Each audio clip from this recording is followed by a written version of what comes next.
Hello and welcome to yet another episode of Eerie International, episode 495 this week. My name is David from the United States. I'm Andi from Germany. And I'm Dave from the UK. And we are reunited to talk about some South Korean revenge, thriller, serial killer cinema. I didn't mean to say it that deliberately, based out this week with 2008's The Chaser. Very excited to talk about this film this week with you guys. Before that, though, if this is your first time listening to the podcast, welcome to the show. We are a horror podcast that talks about horror stuff in a wide variety of mediums. As previously mentioned, we're doing some Korean sort of Korean serial killer, revenge, procedural kind of stuff. We did Memories of Murder last week, doing The Chaser this week, and then ending the month out next week with I Saw the Devil. Again, if this is your first time listening, welcome. You can find us over on social media, Facebook, Twitter, Instagram. If you've got longer form thoughts that you'd like to send us, you can do so, eerieinternational@gmail.com. Just make sure you let us know if you don't want us to read your email on air. Otherwise, we usually do, as long as it seems like that's the purpose of what it was. Did one of you just bark? It sounded so clear, like it was into the mic. The one week that I let Poppy sleep on the couch in the recording room and she's let herself down immediately.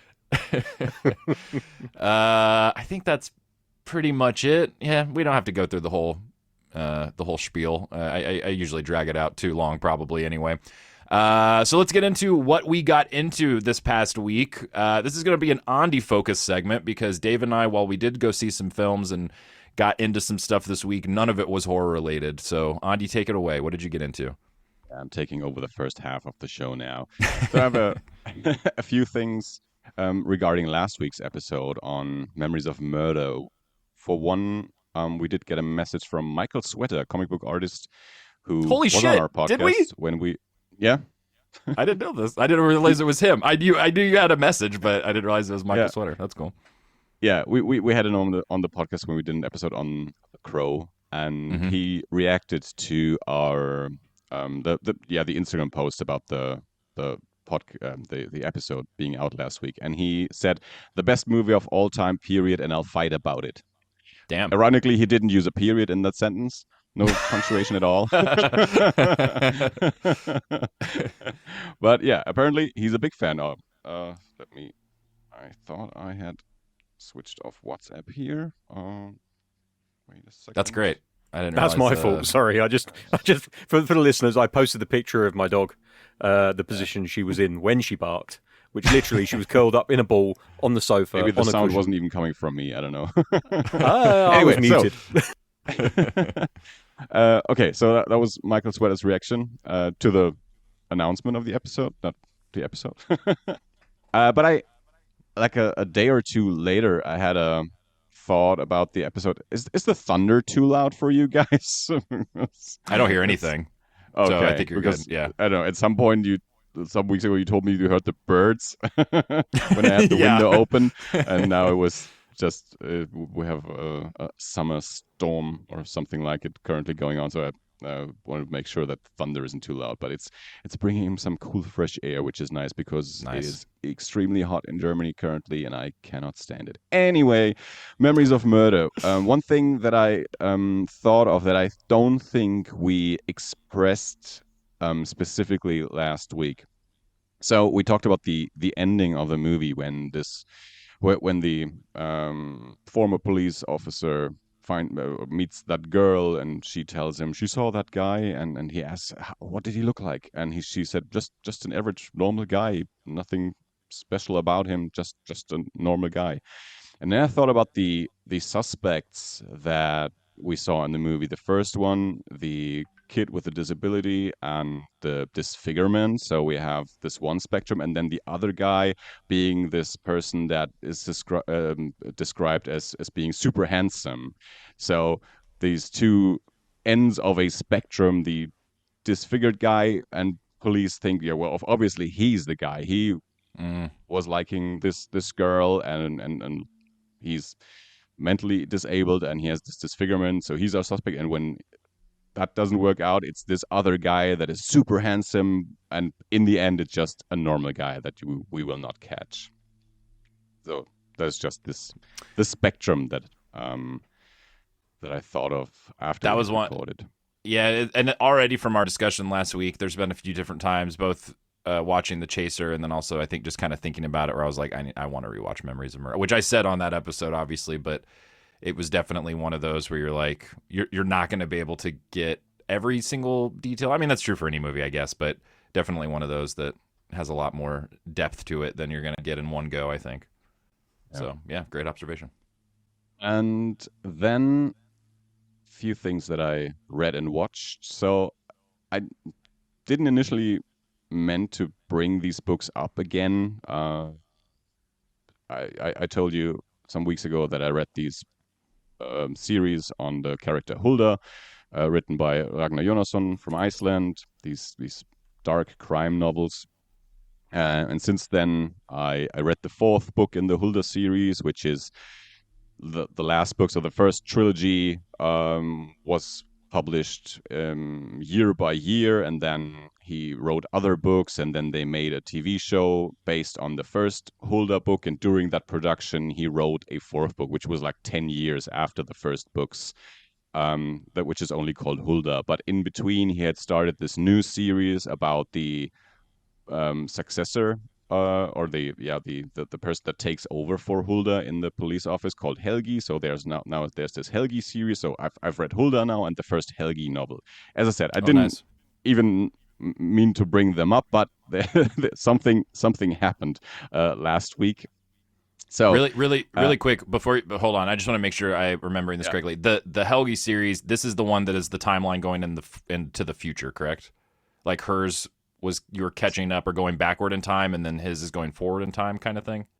Yeah, correct. So Got it. Okay. And to be precise, something that I did not know until read the book, the first Helgi book, and each book is told from several time perspectives anyway. So you have the present, but you also always in each book have scenes in the past of a character or some goings on that are or some they invest a crime that was committed in the past. So you have scenes and chapters in that past moment, and you have scenes in the present moment when they're investigating the case. So, but the the the present, so to speak, of each book in the Hulda series goes into the past from book to book. The Helgi series goes on into the future, and the first Helgi book takes place during the same days as the first Hulda book. So the first cool. Hulda book is her last days in the precinct when she's solving her last case, and the first Helgi book is in the same days, but his perspective shortly before he takes over Hulda's office. And in the Helgi book, in the past, Hulda is a character as well, because the crime that he deals with is a crime from the past that Hulda was an investigator on. So even in the first Helgi book, you get more Hulda and learn more about her and have more character development with her, and so everything's connected.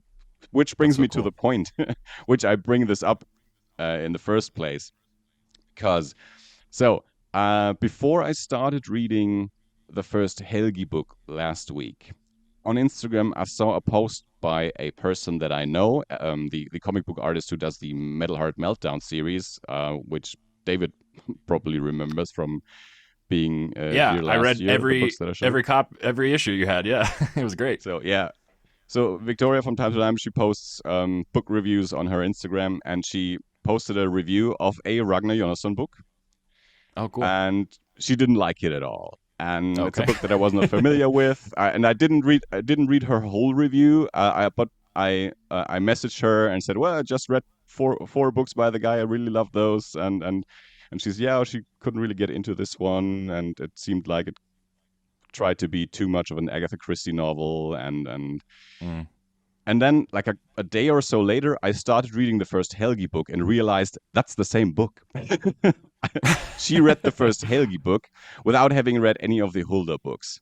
Okay. And then I read that book, and I messaged a little bit back and forth with her over the past few days about expectations and titles and covers and what you might expect from a book just from looking at it, and what it actually turns out to be. Which brings me to the point that we often talk about German movie titles. That something is called Karate Tiger 3 when it's called something different, very different in the original. And there's even an original Karate Tiger series and things like that. So now, the Hulda books in the English editions are very much, the titles are very much just translated from Icelandic, and I checked, I had my app translate the original titles, and the Hulda books are called The Darkness, The Island, The Mist, and the fourth one is just called Hulda. This is basically what they're called in German and what they're called in Icelandic as well. And to you guys in the chat, I will send you pictures of those novels so that you can have a reaction as well, see how they look and what the titles are. So I think you get a pretty good impression. These are This is the first cover, the darkness one. That's the copy I have in my bedroom right now. That's the American, or I think these are all American editions then. Okay, yeah. And then the Helgi series, which from having read the first one, maybe not quite as dark as the Hulda books, but for some reason in the English editions, they decided to give them these covers that really make them look like they're an Agatha Christie novel. Yeah. It looks like some Death on the Nile shit. Like, the titles. 1920 wants its cover designers back, please. Exactly. And the title of the first book, Death at the Sanatorium, in German it's called Frost. The Icelandic translates to White Death. And the second book is even worse. The Mysterious Case of the Missing Crime Writer. What the fuck? In Germany, it's called Silence, and in Icelandic, it's called White Calm. So, completely different. This is insane. It has to be they were not confident in the name, and so they were just trying to piggyback off of what is it called? Thursday Murder Club, like those sorts of books that they have very similar. That's what it cover reminds designs. Me of. Yes, yeah, very much. Which so. No shade toward those books, but it's just clearly not what these are. Yeah, actually, there's a connection in the sense that Helgi, the protagonist, is a huge fan of old crime novels and reading them all the time and mentioning them. And he has this collection that he got from his father, and he talks about this is the first Icelandic translation of this Agatha Christie book and things like that. So there is a bit of a connection, but if you've read the Hulda books, and in Germany, the Helgi books look pretty much exactly like the Hulda books from the cover design. And as I said, the titles are just translations of the original titles. And for some reason, I don't know, maybe the Hulda books didn't perform as well as they thought in English language I'm guessing countries, that's the and case. they changed the whole thing. And now, Victoria, who read the first Helgi book, just from the cover and the title, thought she would get one thing, but the book is something completely different than the cover promises. And then she said, the second book isn't out in Germany yet, but it's out in English, and she bought those books at Oxfam because she thought they looked nice. And she said if she had seen the German covers, she wouldn't have bought these books because that's not what she was interested in reading in. But from the English language books, she thought she would get a nice crime mystery cozy thingy. Cozy, yeah. And it's not that. That was so. And you might have said this and I missed it or didn't or misunderstood. So have you read the first one yet, or you're reading it now? No, I have read it, and as I said, I had seen her post, and a day or two later, I started reading the Helgi book, and that's when I realized it's the book that she was talking about. Because from seeing the cover and the title, I thought, okay, this must be a completely different book. This is not the books that I'm reading. But gotcha. I read the Helgi book, and then So the Helgi books so far are similar then in tone to the Hulda books, it's not. Is there any? Okay, there's not any tonal shift. Not quite as dark. but not same whimsical style. like no. Same Same style, and the different perspectives from different points in time and these things. And as I said, Hulda is a character in the Helgi book as well. In the past, we learn more about her. So it is a continuation of those types of books. Although so far it has dark elements, and I'm expecting there to be more characterization, especially about Helgi and his relationships with different people. And Victoria's, one of her criticisms was that there were things that weren't described properly and didn't learn enough about this, and they didn't even describe the sanatorium, although it is in the title, and in the original there's no sanatorium in the title. Yeah, so man, not only Germans so that crazy. can make up shitty titles for things. Well, and also just the marketing and cover design. Like Austin's coming over to hang out today, and he and I talk about shit like this constantly about like book marketing, cover design, stuff like that. Especially with like right now, there's like a huge, not resurgence. I don't even know what the proper term would be, but like romantasy, different like sort of like I don't even know what you would call it in the horror realm, but it's I'm trying to think of examples of authors. Rachel, what's her name? She wrote that. It's not called Wicked. I can't remember the name of it. Anyway, there's all of these, Nat Cassidy. There's all of these writers that are like in the horror section, but are kind of more chill. I don't know exactly how to describe it. I've started reading a few books by these authors that are kind of in this subset, and have always been like, this isn't for me. Like this is something if you're like a much more casual, I think, fan of horror, and you just kind of want a little bit of horror in there. But there's been an entire marketing push around these kinds of styles of covers, and then how they market. The same deal with like the Thursday Murder Club, whatever the fucking day of the week it is. I don't remember. Is that the right one? Yes, is it Thursday? right. Yeah, it's correct. Okay. Yeah. I didn't want to keep saying it wrong. To where the now by association, because there's so much stuff too, especially with like book talk and social media now, the way that it all works, that people are looking for specific tropes in their like romantasy or like this horror adjacent kind of stuff. So a big part of that is being keyed into some of the things. Like if you go to a Barnes and Noble now and look at end caps for books, within those genres, they're so similar in terms of the design and everything else, and it's become kind of like a visual identifier, I think, for people to be like, oh, this cover looks like the cover of this other book that I liked, and I'm looking for another book like that, in a similar way that this is. Anyway, it's fascinating to me because it does kind of completely fuck with the entire concept of what you're doing, which is, setting expectation or like treating a piece of art on its own merits. There's like a level of deception that's happening in some cases in some books. And that's why right away, I don't know like how well these books are received overall. I also don't fuck with Goodreads a whole lot and don't look at it too much. So maybe this is par for the course. But even in the screenshot that you sent with the, I don't know if that's Goodreads specifically, but like the star ratings and stuff, it makes me wonder how many people bought oh shit, you sent the German ones too. Oh man, those are cool. It makes me wonder how many people.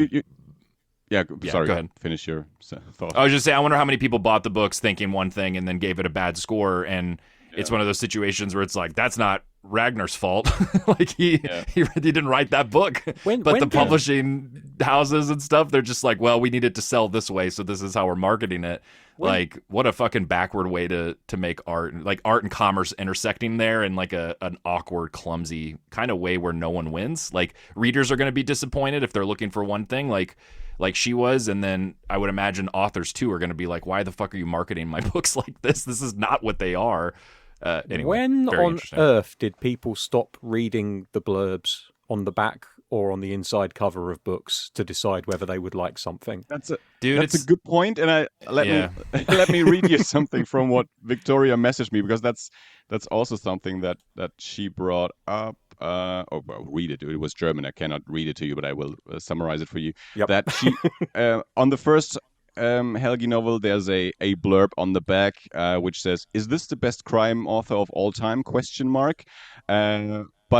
it's not about the book. It's about a different book by the same author, and that's something that publishers do. That when they have one big, like they have a blurb from Stephen King about one of the books, and then they will put it on all of the books. Yeah. I think blurb was the wrong word to use. I meant like synopsis, summary. Yeah. Like, but it all ties in. Like, yeah, it does. But I there's a couple of points I'd like to make. One of which has nothing to do, but it's a joke I wanted to get in there because at all times I like to pile onto this series.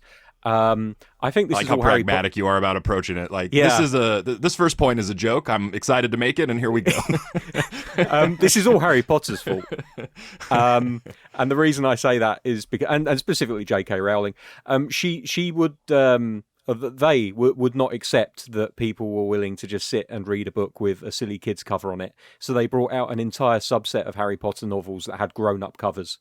And I know it was going on before this, but still, I think that a lot of publishers sat up and realised that there was an awful lot of power in the cover art that they use for books. The other point, which is much less jokey and much more a thought that I'm actually proud of, is I think that as books have developed from, the original, Christ, I mean, books are as old as time, but you look at, like, the leather-bound tomes of the 18th century, which had no artwork on them and literally were just leather with gold relief titles. Yeah. And, one of two copies, maybe. Yeah. and that didn't sell the book at all. It was all about the content. And then we got into an age where the cover art became an important selling part of the overall, and it became part of the art form. For some, especially where some authors that have a lot more cachet have a bit more say where it comes to how a book is packaged and put out. Like, I would argue that Stephen King now is able to say exactly how he wants his books to look because he has that, and he's very lucky because he's in a very elite group of authors who essentially can write what they want, and he would have publishing houses knocking his door down from all sides. But still, like, I think that the cover art should be considered to be part of the overall package of the book and treated less like it is being with this, where it's like, yeah, we just wanted to get that Thursday Murder Club crowd, so we made a cover that looked almost exactly the fucking same.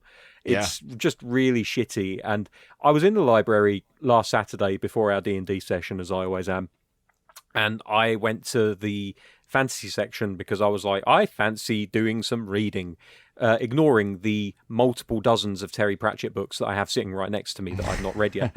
And I'm looking at all these books, and I just thought, there's nothing here that interests me. And I picked up one or two and read the synopsis, and I was just like, oh God, this is all terrible. I obviously not terrible from a point of view of, like, I read it, I can say it's terrible. Sure. Nothing called out to me. It was all either fucking so-and-so goes to sleep and wakes up in a world that they've never dreamed of, and they happen to be, I can't remember the name of the book, but one of them, I'll give you the example and then I'll shut up because we want the show to move on and listeners will start turning off if I'm not careful. Some woman either goes to sleep or she's hit by a car or something. So it's your typical Japanese kind of, I woke up as a slime ball and now I'm married to a princess kind of thing. But she wakes up and she's like a sorceress, but she's an evil sorceress who's feared throughout the land. But she retains all of her knowledge of her prior life. And now she's apparently got to do whatever the fuck. It just came across very much as kind of like Shadiversary's conqueror of whatever the bullshittier. Like just thinly veiled, very poorly thought out. I read a book like this once, and now I'm gonna write my version. So even the art of synopsis writing is doing no one any favors, because I could end up reading that book and really enjoying it, but the synopsis did fuck all for it. And there's just, selling a book is a really difficult and important job, and some people are not making it easier for themselves with some of the cover art that they're using, which does not make these things stand out at all. And even if you pick a book up and you're like, okay, it's got a generic title and generic artwork, but I'm going to read the synopsis and see what that's all about. Even the synopsis sometimes can let it down really badly. So I made the decision. I'm just going to read all my Terry Pratchett books now. That's where I am with the fantasy. It's a pretty solid roll of the dice. Yeah, I'd say so. But yeah, so there we go. Sometimes there isn't even is even barely a synopsis on the book anymore. Sometimes it's just this like a new case or an old case, a new investigator. Oh, and that's sorry, I'm going to jump on again. I'm really, really fucking sorry. I genuinely am, but I need to make this point because you reminded me of it, Andy. I've had it with series of books that don't let you know which one is the first one in the fucking series. Yeah. I'm sorry. They want you to buy it no matter what. So it won't be the fifth novel in the whatever series. It's a novel of the whatever series. Yeah, There's a lot of shit like that. I'm just like, bitch, I do not want to read your book if you're going to make me pick my phone up and Google your shit and then find out you've got 5 different titles in 5 different places in the world. And I don't know which one's which. From my perspective, I would say, because in especially with these crime series, most of the time it doesn't really matter which book you read. You don't have to read them in the correct order, and that is they want to make it easier for you to just pick up a book and not intimidate you. Okay, I'm at the airport. This is book 12 in a series. I'm not going to buy this because I haven't read the first 11. Yeah. No, and that's fine. I mean, if it's because the Hulda books and the Helly books, they are not they don't have numbers on them. They just have the title on them. And of course, I'll give them a pass. Of course, you have a different reading experience if you have read the other ones, but you can also just read them on their own. Yeah, I think for people like you and me, Dave, cause Andi and I have had this exact same conversation before with other series and like Hellboy or different stuff where it's come up where like I'm the same way you are, I think, where I'm like, you know, it's okay that you can read them out of order. That's great. I want to read the first one first. Like I very much have or like a publication order thing or something. Like usually when people are like, here's the order to read these books. And you're like, you really need to start with this one that was the 15th written, but is the first or the first in the chronologically or whatever. I'm always like, nah, fuck that. I want to read the first one that the dude wrote. Like there's something to the arc of it for me that's appealing, whether it's seeing them grow as a writer or how they structured the story out, even if it meant they had to make amendments to things later.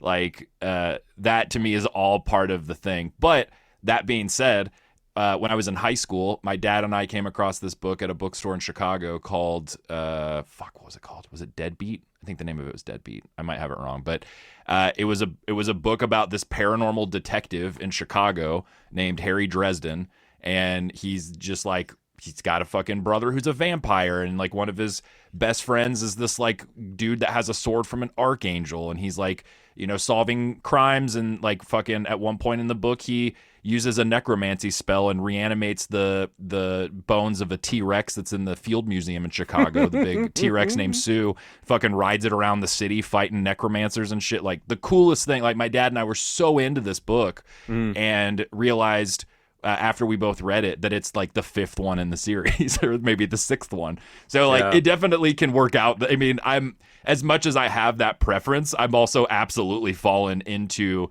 that exact trap because it said a novel of the Dresden Files, not book 6. And I think had I seen that, I probably would have, you know, worried about it or whatever else. But I'm just like, I think I have no problem with people being like, okay, like I've written another book in this series. It's got the same character in it. Like, I don't know, pick any fucking character out of here. Bond. I don't know.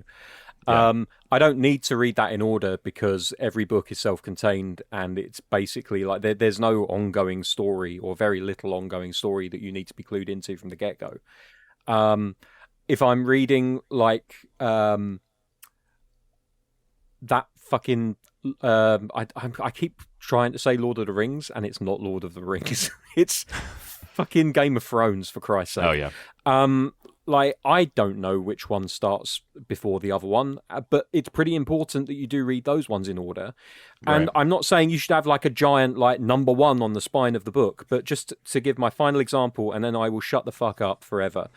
I picked up a random, and again, please don't shut up forever, Dave. Okay, maybe just for the next 10 minutes until we get into the movie we're talking about this week. I'm basically going to be verbally filleting Terry Pratchett and Penguin books for the next like 2.5 minutes. I picked up a random copy that's sitting next to me, and it's Hogfather right? Inside the opening cover, there is introducing Discworld, and then a very short blurb saying what it's all about, and there are witches and wizards, blah, blah, blah. And then underneath I know it exactly says... what I want to say. Yeah, Yep. it says underneath, Discworld novels starring death, because, for people that don't know, aren't lucky enough to be familiar with Terry Pratchett yet, he has a whole bunch, he's got like 40-plus novels in the Discworld universe, and each of those is broken down into subsets of characters that star in those stories. So, Death is a character in Discworld, and he stars in several books. So inside the opening cover of the book, you can find Discworld novels starring Death in order, and then it says at the bottom, a full list of Discworld novels in order can be found at the back of the book. I go to the back of the book, and literally 2 pages inside the back of the book, with a visual key for which series they belong to, is the 35 books up to the point that the Hogfather was released. Starting with Colour of Magic and finishing with Raising Steam, number 35. And it tells you every single, whether it's a witch's book, a wizard's book, an Industrial Revolution book, it's all there. And I don't have to get on my phone to check where does this come in the series. I can just very quickly just open it up. You know, if I was just idly leafing through it to see whether I like it or not, and I find that information immediately because it's right there. I wish... And I can't say... Yes, go on, Andy. Sorry to interrupt, but that's probably something that they didn't do when there were only 8 books. And no, it's still that's 8 probably books, and true. you wouldn't... Yeah. Yeah. So, and, no, that's true. In his case, it is a little bit convoluted because you have all the Discord books, but then you have several books starring that protagonist and other books where another character is the protagonist. But and just if at some point they probably decided, okay, we need to make a list here. I just feel like it would be a really nice standard practice, and I'm showing my lack of reading chops here, but a standard practice that if this is a book that is part of a series, even if it's only the second book in the series, I would just like on the inside cover a list of books in the series in publication order so that I can very quickly and easily be like, oh, this isn't the one I'm looking for. And you know what? If they want to put a note at the top saying, this isn't the first book in the series, but you can still enjoy it if you've not read any of the others because it's self-contained, that is exactly what I want to know. That's exactly the information that's going to make me more likely to pick up a book and read it and be like, oh, I enjoyed that. Now I'll go and I'll find all the other ones. To be honest, when I read the Hulda books, first I checked out only the first book from the library. And when I had read that, I checked out the next 2 books, and before starting book 2 I looked up several times which one of those is book 2. To your point too, Dave, the last thing about Discworld, just because I think this is cool sorry. from a design no you're good. I'll be from over here from a design perspective, the new, so in the US at least, they've been re-releasing them in a new like larger, not large, but larger than what they were. They used to be like not trade paperback, mass market paperback sized, and had a very sort of like 90s design, which I actually really dug. My copy of Mort for a long time was that old school one. But they've been republishing them now, and in a consistent trade dress. They look so cool. Like, they look amazing. And so I ended up getting rid of my copy of Mort, and I think, what was the other one I had? Guards maybe. And have been re-getting them in the new format. And on the spines, they don't have numbers or anything, which I'm fine with, and sounds like it doesn't matter to, our entire discussion. But each one of them has a distinct logo at the bottom of the spine that corresponds to those categories. So all of the Mort books have a little skull. All of the Guards ones have some swords. The Color of Magic ones have like a little wand. So they have even down to like the design on, I'm such a fucking nerd for trade dress and spine design, shit like that. Like I think it's such a cool thing that people not only don't utilize enough, in my opinion, sometimes, but also actively fuck up midway through a series, which drives me crazy. The fact that they were so on top of it, I was like, oh, this looks so good. And you can organize it however it still looks right. Like, it's just really great design. I'm thinking, shout out to whoever did that. I'm very much thinking about not replacing, but supplemental purchases. The Terry Pratchetts that I bought were in that slightly smaller format when they were first released. I mean, I've only got a handful, but I might just buy them again just so that I can have the entirety of the collection be that one standard design. And I agree with what you're saying. Like, I think the Penguin books over here are a little different because we don't have icons on the spine necessarily that will tell you whose book it is. But it has a unified design where all the Witches books have like a green color coding, and then they have witchy stuff on the spine. I'm looking at Reaper Man, that does have a skull on it, but all of the Death books are a dark blue, almost a black blue. And yeah, like there are like red spines that run throughout. There are kind of there's a gold looking one as well. It's pretty cool. I'm gonna send you a picture of it after we're done here today. But, please do. The listeners don't need to suffer with our behind the curtain talk of what we're gonna do after the show. Good shit. All right, we've gotten way far away from your for original thing. Sorry. But I think it's a very good discussion and also very just interesting how other countries deal with the same thing. Because as I said in the beginning, we often talk about German titles for movies that are completely different than the original title, and that was just wanted to get your own happy back. to see that currently America does the same with just these in books with a different it's not only Germany in the 80s. You just got to find what we do. Oh, I've already got the answer. Sweets and food. We rename everything over here. That's true. Yeah, there you go. Yep. Absolutely true.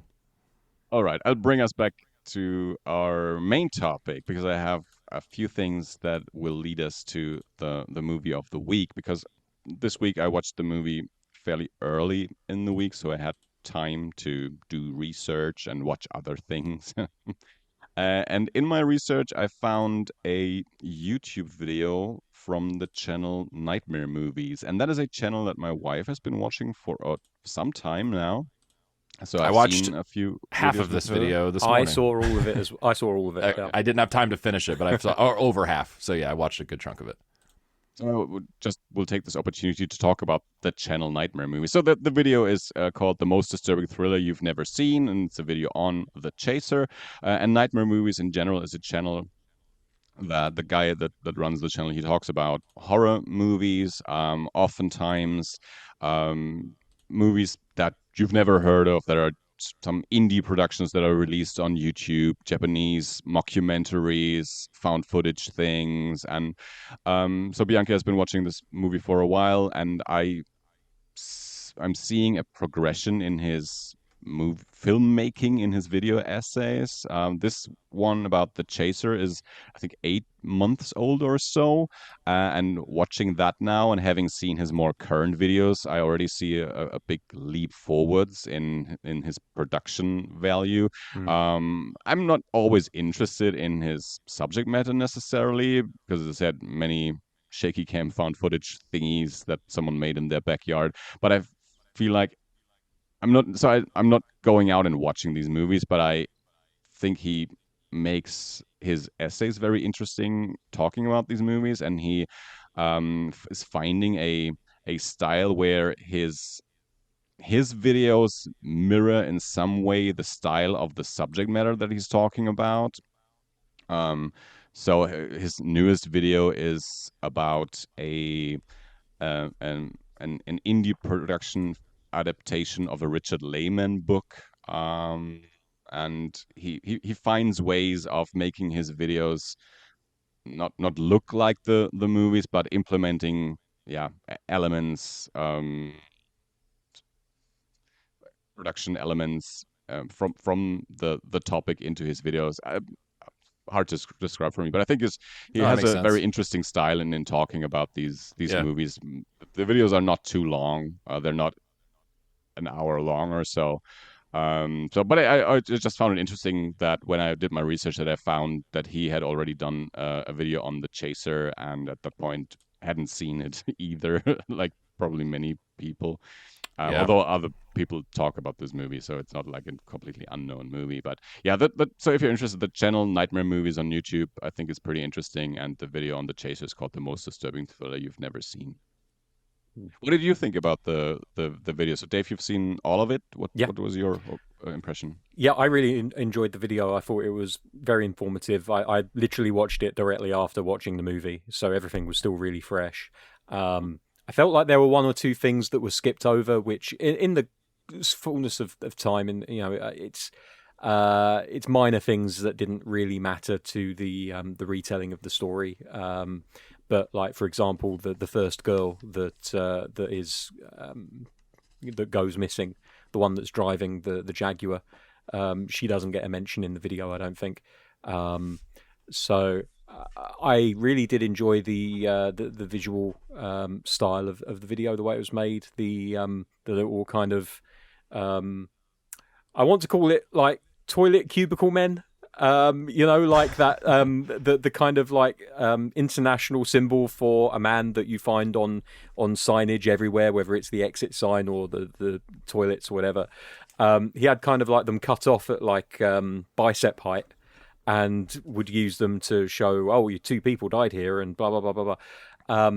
All of that stuff was really interesting. I caught myself trying to figure out how he achieved the effect, the pixelated effect on the text that he used for like the headings of the different sections of the video. I like it when I'm watching a video and I'm not taken completely out of it by the editing process, but at the same time I'm left there, having edited a few videos over the years, thinking, how the hell did they do that? Like, that's a really well done video. That's not just an effect that you just pick up off of After Effects and just like dump onto the timeline. This is something that took a little bit of effort to put together. And yeah, like I said, I thought it was a pretty well researched video. It went into the whole ineptitude of the police thing. And he did something that I should do a lot more when I'm talking about subjects that I've kind of researched a little bit, but I'm not exhaustively familiar with. He puts a massive disclaimer at the front saying, if anyone can tell me any different, please let me know in the comments, which I really need to do more. So, that's the mea culpa for the week, everybody. You can shout at me in the comments, but sometimes we just don't know what we don't know. But yeah, it was interesting to see a little bit more into kind of like that side of things and how the police are treated in Korea and how they're seen. And it's corruption. For sure. And it's definitely it's a video maker that I'll be keeping an eye out for. Now that I've watched one video, the algorithm's definitely going to be showing me others. So I'll probably click on a few of those when they come up. It depends what the subject matter is going to be, because I think similarly, I'm not always interested in what a video maker will put out there. But if they keep going the way they're going, they could end up finding themselves in the tech moan space where it comes to me, which is, I don't care what you're talking about this week. I just want to see you talking about something. And those are my favorite creators. Like, I think Adam Savage on Tested, Tech Moan, just two examples of a very small group of YouTube creators that I will literally see a new video, and I'm a simple man, I will click it. Because I know I'm just going to have a good time watching either their enthusiasm for the subject they're talking about, or the way that they present it, or a mixture of the both. And with this particular creator, I felt like I was getting a little bit of both there. So yeah, next time the algorithm throws something up, I'm definitely going to have a little look at it. Nice. It was your first impression. Yeah, totally the same. I mean, it was not strange, but I had just finished watching the movie when I loaded the video up, and a lot of it is not a lot of it, but for a while he intercuts with other stuff, but a lot of it is like taking you through the plot. So there was part of it at first where I was like, well, I just watched this, so I don't need like a recap necessarily. But then there would be points in there where he would diverge and go into talking about the corruption, or talking about the breakdown of the different perspectives in the film, and how, what specifically is shown, what isn't shown, where I was like, okay, there's criticism and commentary sprinkled in here as well. It's not just a straight up, which I didn't expect it to be a straight up synopsis. I figured you would have sent it to us, that it had more than just that or whatever. But it was one same deal where I subscribed and was like, oh, this will be Like for me, a lot of the YouTube stuff that I take in, that's why I always kind of clarify where I'm like, oh, I was watching this video, and I will usually be like, well, I was listening to, because I have it playing on the screen to my left, and while I work on my Cintiq when I'm working on my tablet, so it's playing there. I'll glance up at it, I'll rewind if there's something crazy, whatever. But usually I'm listening, especially video essay stuff like that. So that was one where I was like, oh, this is perfect. There's so many videos here for me to listen to / watch, and that can change sometimes too. I'll subscribe sometimes thinking it's going to be one of those, and then I'll realize like, oh, there's a lot of visual components here. Like I don't want to take away half of the experience from myself that they clearly put an equal amount of work into this as opposed to just playing clips. So that might change, but so far, at least with this one, I was like, oh, this is going to be great. Exactly the kind of commentary I like listening to. And like Dave said, a lot of stuff like those sorts of channels end up being those kinds of channels for me too, where it's like, what's her name? Jenny Nicholson, right? She's done a lot of like longer form video essays about like theme parks and stuff. She did a 4-hour YouTube video about her experience doing the Galactic, like the Star Wars fucking hotel thing. Remember that? That's shut down now.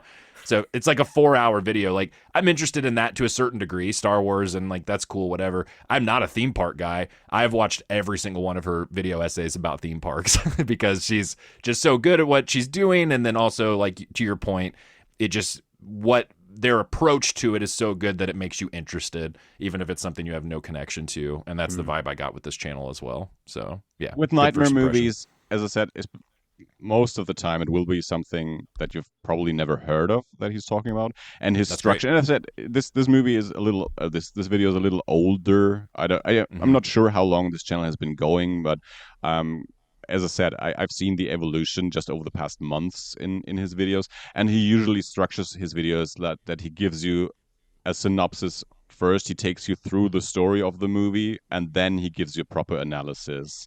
So even if you and as I said, most of the time you don't even know what he's talking about. So you need that summary. You need this introduction to the movie that he's talking about, because you've not just finished watching it, and as in this case you did. So yeah, if you're interested, give a newer video of his a watch, and maybe you also already see an improvement, a development in his production and his sound quality and his editing and everything. And as far as I know, he's working on making his own movie too, so he is very much in that. In the sense that Patrick Willems is a video essayist, but also a filmmaker who makes or wants to make his own movies, and it seems to be the same case with this guy, that he's not only interested in talking about horror movies, he's really interested in making movies in the production side of it, in the editing and everything. And so, anyways, that's awesome. That was Nightmare Movies. And one last thing that I want to mention, the story of The Chaser is based on a real case of a serial killer in South Korea, and on Netflix there's a 3-part documentary called The Raincoat Killer: Chasing a Predator in Korea, and I watched that too, and it was very interesting. We haven't talked about The Chaser yet, so I won't talk about that case too much, but having seen The Chaser and then watching the documentary, it was definitely very interesting seeing which elements in The Chaser were taken from real life. And I will probably point some of those out when we talk about the movie proper. But one thing that was very funny to me, and you talked about the police conduct and all the problems with the South Korean police, and Nightmare Movies shows this Wikipedia entry. If you look at the Wikipedia entry for the South Korean police, there's a huge section just about scandals and problems with the police. I looked that up as well. I read those, or some of them. Anyway, so we talked about all the drop kicks in Memories of Murder last week, and I kid you not, there is TV. There's one in this movie too. There's TV footage in that documentary about a mother of a victim with an umbrella trying to approach the killer, who is held by police, and a police guy kicking the woman down. Like exactly like we saw in Memories of Murder. That is insane. And I read that later on. He said, we had to kick her because with his hands he held the killer. He was trying to hold the killer, so the only way. And they are standing a little bit on the grass a bit upwards from the woman. So the woman is going upwards, and so yeah, he just kicks her down. So it seems to be something that they do. There has to be, because there's a drop kick in this movie too. Like it's such a bizarre thing where I'm like, what is in the fucking water? Was it like, is this a cultural thing? Was this an era thing? Was this like back in 2008-ish, we were drop kicking people in movies all the time in South Korea. Like what was the thing that, but yeah, I guess they just love drop kicks, which hell yeah. All right. Cool. Is that it for you this week, Andi? Yeah. Sounds good. All right, well, let's just dive right into some drop kicking. The Chaser, 2008 South Korean action thriller film. It's directed by Hong-jin in his directorial debut. I mentioned this at the end of last episode a bit, but I'll just recap very quickly. This is his debut, as mentioned. He then 2 years later made a film called The Yellow Sea, which I've heard good things about, have not seen. And then 6 years later made The Wailing, which we've talked about on the podcast. We did a whole episode over it. Which is a straight-up horror movie, as opposed to being kind of adjacent like some of the stuff we're talking about this month. And then 10 years after The Wailing, this year, 2026, has a film coming out called Hope, which we have talked about on and off air. Andi sent us the trailer. It looks amazing. Very excited to see that. I also didn't know this until just a little bit ago. Apparently, the running time for Hope is 160 minutes, which is fucking crazy. Yeah. So curious to see how that goes. But The Wailing was also like 2.5 hours long too. So, yep. Not super worried about it, but just a wild detail. So yeah, this is as mentioned, the debut. This is a film that came out in 2008. I remember when it came out. I remember very much associating it with all of these other South Korean films that were hitting in the U.S. around the same time, and having the association there, recognizing the cover, but not really knowing anything about it beyond that. To Andi's point earlier as well, like when I pull it up on Letterboxd, I have maybe. The number almost doubled this week because Andi and Bianca both logged it, but it was not that many people that had logged it. And then only a couple of them had even given ratings. So I think it's, that's a very anecdotal metric that we use, but I think it is, we're following people that are like-minded in a lot of ways and that watch similar films and everything else. So it's interesting and kind of surprising when that ends up happening. I'm trying to think of how to describe this movie. It is at its core about the pursuit, the chase, if you will, of this. He's a pimp. He's an ex-cop who is a dirty cop who got thrown off the force, whatever else, has become a pimp and is trying to find one girl specifically that's part of his group, but there also have been a few others that have disappeared prior to the film starting, a couple others. And what he believes at first is a trafficking thing, that this guy is stealing his girls to then traffic them. You quickly realize that this is a serial killer, and there's a pattern here, and it's much more insane than at first glimpse. I mean, human trafficking would still be pretty insane, but it's not quite what it seems at first. Let's get into what we thought overall about this film. Dave, kick us off. What were your overall thoughts on The Chaser? There was a point in the movie where I was just like, nah, don't like this. And it's not because it was a badly made movie or badly acted or had bad anything. It was literally just because they killed the girl. And I'm like, you motherfuckers, why you give us so much hope? And then like the rest of the movie plays out, and it's such a tragic ending for that character, and it works so well, but it really messed with me in a way that I found personal. But it there's not many movies that would be brave enough to do something like that, and this one was, she goes through all of that, manages to escape, finds some measure of safety, and then ultimately it doesn't matter because she ends up dying anyway.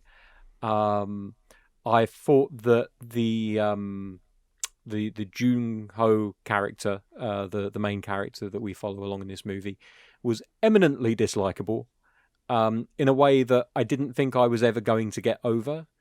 And I think ultimately it was probably a good decision that Mi-jin was unable to escape the killer, because the scene where he kills her, properly disturbing, but also just makes me absolutely furious. In a way that immediately I'm like, right, I don't give a fuck what Jung-ho does, what he's been doing with his life, how he treated people before now. I just want him to kill this motherfucker. And so it wasn't a case of all is forgiven Jung-ho. It's more a case of, well, you are the avatar for my revenge. So, well, not even my revenge, justice. Ultimately, I think what this film does really well is it illustrates that sometimes you are not going to get justice through the traditional system. And while it doesn't mean that you should be a vigilante and take things into your own hands, it really brings home the fact that sometimes people do feel justified in doing that. And in that moment where you think Jung-ho is finally going to brain Yong-min, I've got no problem with it at all. I can only speak for myself. I can't speak for the rest of the audience, but I feel like most of the audience watching this would probably be like, go on, do it. Take him. Have his head off. Turn his head into Swiss cheese. We're with you with this. But yeah, It's one of those films where, like, you've got a lot of characters who are shades of grey, and really the only characters that I could get fully behind, one of them ends up dead and the other one ends up an orphan. Everyone else is just a shitty human being on some level. But I like it. I did enjoy it. Like, coming out of the film when the credits rolled, overall, I really enjoyed it. And although I felt like it was losing me in that moment in the convenience store, it ended up being a case of the means justifying the ends, as far as storytelling and filmmaking is concerned, not as far as storyline. And I felt that the decisions that they made ended up being borne out and justified in telling a really sad, but ultimately not enjoyable, but a story that kept me watching and kept me engaged. This is it's a massive tragedy of a piece, really. It's right up there with some of the saddest movies that I've ever watched. It's not quite reached the level of Hachi, A Dog's Tale, even though a dog does die in this movie as well, which I was very angry about. And again, like, if you want me to get on the side of someone who wants to kill another person, just have that person kill a dog, and I'll be like, yep, fucking end his life. I don't care. That's it. He's gone too far. And they pulled every trick they could, and I think that it justified the character arc for Jung-ho, the way he went and what he was going to do before the inept police finally did their jobs correctly and found the killer just in time to save his life, which is ironic because they didn't manage to save anyone else's lives. They were tardy in all aspects.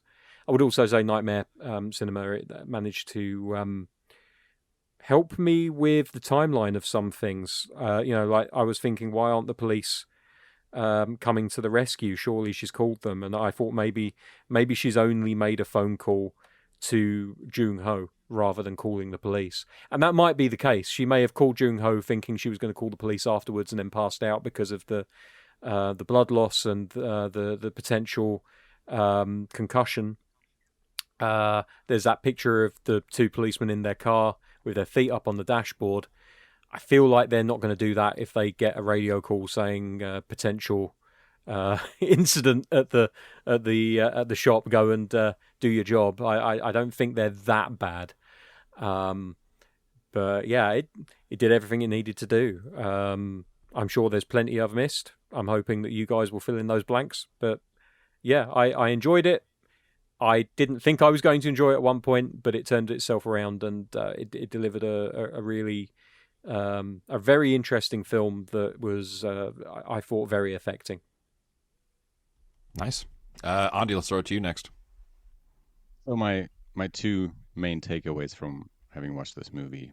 One, this is probably the most devastating movie I've watched ever for the podcast. Of the ones that I Ooh, hadn't damn. seen before, like Martyrs. I had seen Martyrs before we did it for the podcast, but for the podcast specifically, this movie was crushing.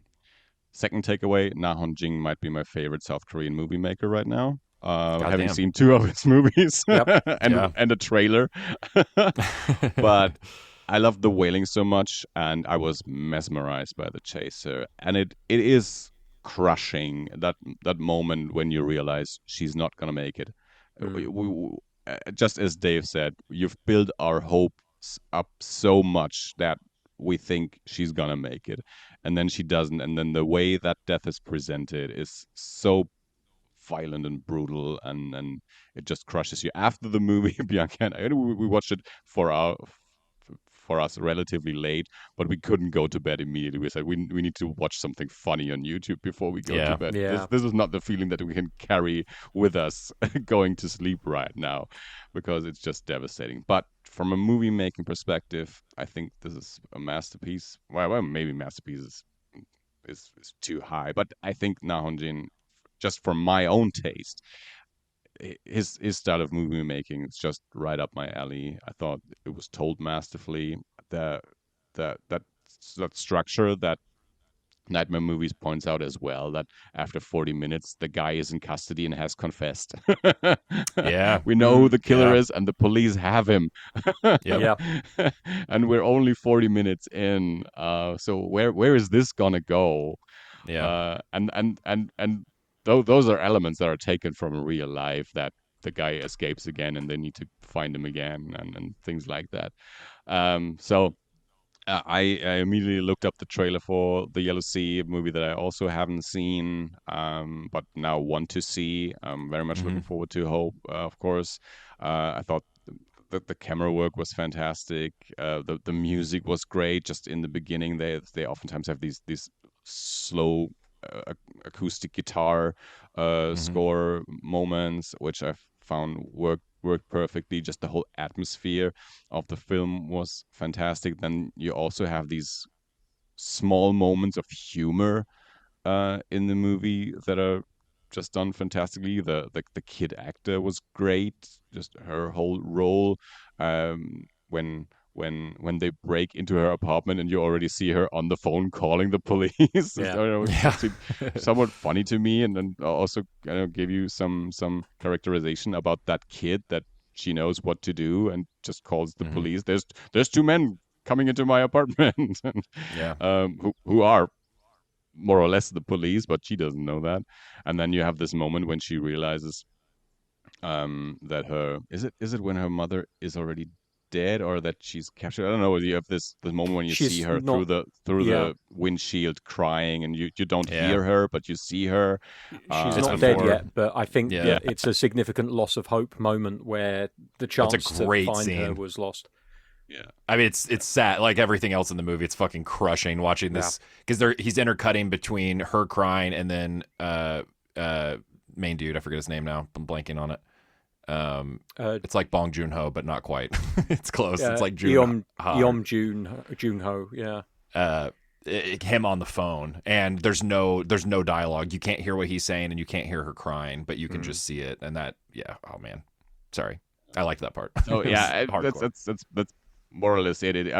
I've carried this movie with me since I saw it. I'm happy that I saw it that early. But sometimes I just watch the movie the day before, or even the day off recording. This one we watched, I don't know, Monday or Tuesday or something like that. So I had time to delve a little deeper and do more research, because that was the kind of movie that, okay, now I want to know everything about the director. I want to know more about the case. I learned that I listened to a podcast the next morning after having watched the movie, where they talked about the wailing and the chaser, and they mentioned that Netflix documentary. So immediately we started watching that Netflix documentary, found the Nightmare Movies video and things like that. And yeah, I think this has gone up in my I don't know, onto my list of movies that I want to recommend to people, and that I'm just impacted me in a way that movies not often do. Yeah. And so now I'm not angry, but that guy hasn't made a movie in 10 years. It's crazy. We could have more movies by him, maybe, but we don't. But now, I just hope that, no pun intended, that the movie Hope meets my expectations now. I was already hyped on that movie, but now having seen The Chaser, additionally to The Wailing, I'm so much looking forward to the movie that I hope that it's not gonna live up to my expectations or to my hopes of the movie. So it's quality over quantity.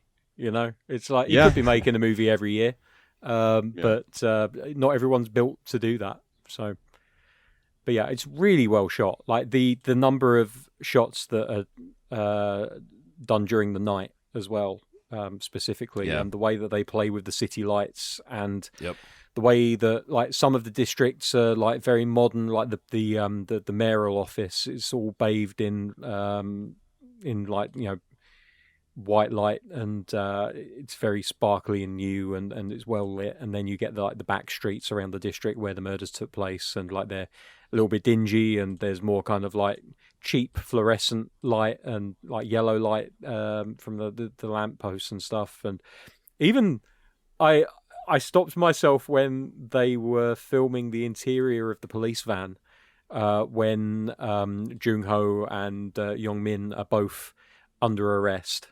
And there's basically 5 people in the minivan, and it was very clearly one of those ones that was done in the old traditional Hollywood style, where it's like we'll put a camera in front and then we'll just either do a green screen for the for the road behind you, or we'll use reverse projection or something.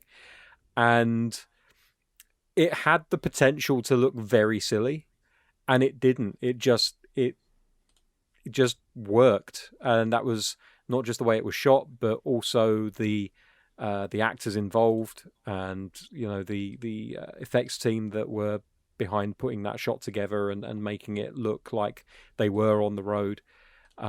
There's so much about this movie that is just so well done. There's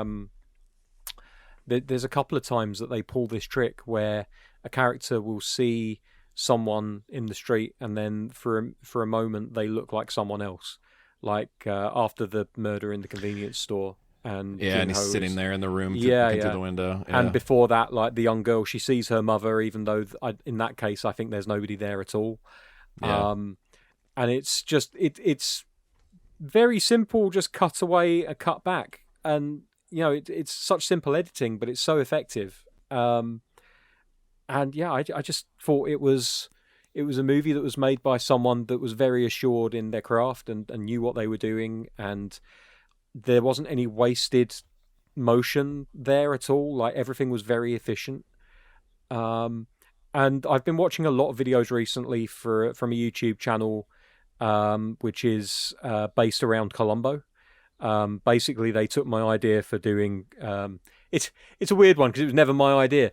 I watch a lot of Pushing Up Rose's videos where she talks about a murder she wrote, and I thought to myself, "Oh, you could do that with Columbo, couldn't you?" And I started thinking about it, and then like about a month ago, I found that someone had beat me to it and was already doing a very similar kind of thing. It's called One More Thing, I think, the channel, and they talk about How Catch'ems, which is it's whodunits but Columbo style. So we know who did it. Now we just need to know how he caught them. So it's called a How Catch'em, and this rang very similar bells for me because within 30 minutes, as has already been mentioned, we've already got the killer. The police have already got him in custody. He's already confessed to it. Now we have to prove he did it. And what I found interesting was the fact that it was almost like he knew how to play the system and how inept the police were, that if he just did this, this, and this, he would be able to get off scot-free. Like, admit to doing the killings, but then keep giving them different information that completely countermands what has already been said.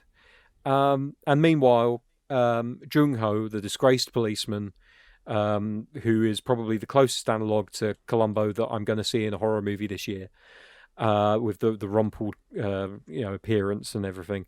just very steadfastly just gets on with it, does the job that everyone else is supposed to be doing, finds the bits of information and just puts it all together, and eventually, much too late for Mi-jin, unfortunately, figures out where the guy lives. Yeah, it's so well made. So well made. Sorry, I've hijacked that point entirely, but just a wonderful director. And, you know, I've seen The Wailing, as we all have, and I really enjoyed that film. In fact, I think I watched The Wailing before we were going to review it. I was just like, this looks interesting. It might be supernatural. That film, which my main, and maybe I'm getting things mixed up now, but there's a lot of rain in The Wailing, if I remember correctly. Is it that one? That feels right. I haven't seen it since we watched it. Andi, so do you my remember? memories of it are a little more vague. I feel like there's a lot of... couldn't tell you if in the sense of The Crow there is a lot of rain, but it is very possible that there is longer segments with rain. But I feel just like... as David, I'm Yeah, 100% certain. that's fine. I don't necessarily go to, my brain doesn't immediately go to rain when thinking about The Wailing, but it's absolutely possible. I do. Okay. I do remember a sequence when they're outside in like a fuck, what are they, like a shrine kind of thing, and it raining. Then like there's a set piece. I do remember that. I think that's where my head was going. And like that, just again, like he's pulling out shots during movies which are less than ideal where it comes to setting a shot up, and just makes the most of it. Very atmospheric filmmaker, like very, very atmospheric. Like you the moment that you step foot inside the kill house, for want of a better expression, you know something's wrong. Like it felt like he was channeling a lot of Saw, where she went into that bathroom and there was just the grime everywhere, and like the hook with like what looked like black mold. I don't think it was unscrubbed blood, because that would have been a little bit too obvious, but it had that really nasty, edgy vibe to it. And you know, that is as much credit to like the set dressers and the people that were involved in putting the sets together as anyone else. But like the director knows what they want, and they will not shoot a movie that they don't want to shoot.